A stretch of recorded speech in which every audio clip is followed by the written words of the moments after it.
Interlock education সেন্টারের পক্ষ থেকে সবাইকে স্বাগতম। আজকে আমরা ফর এবং অ্যান্ডের ভেতরে পার্থক্য বোঝার চেষ্টা করব। ফর বলতে কি, কোনো বস্তু ক্রয়ের ক্ষেত্রে বা বিক্রয়ের ক্ষেত্রে যদি প্রকৃত দাম বা হিসাবটা দেওয়া থাকে তাহলে ফর ব্যবহৃত হয়। আর একটা কখন ব্যবহৃত হয়, যখন ক্রয় বিক্রয়ের ক্ষেত্রে প্রকৃত দাম না দেওয়া থাকে। যেরকম I bought A book for 20 টাকা, কত টাকায় আমি বইটি কিনেছিলাম, 20 টাকাতে, তার মানে প্রকৃত দাম বা হিসাব দেওয়া আছে, সুতরাং এখানে ফর বসবে, অ্যাট না।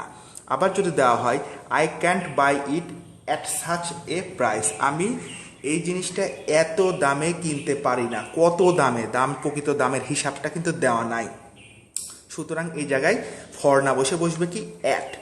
আর একটা ওয়ার্ড হচ্ছে বিটুইন এবং among.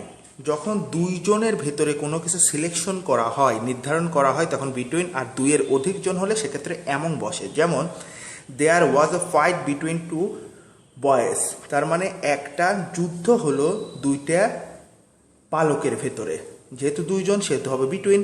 R divide the apple among the three, তিনজনের ভেতরে আপেলটি ভাগ করে দাও, যেহেতু দুইয়ের অধিক তিন ব্যবহৃত হচ্ছে, সুতরাং এখানে কোনটা ব্যবহৃত হবে, অ্যামং। ধন্যবাদ সবাইকে।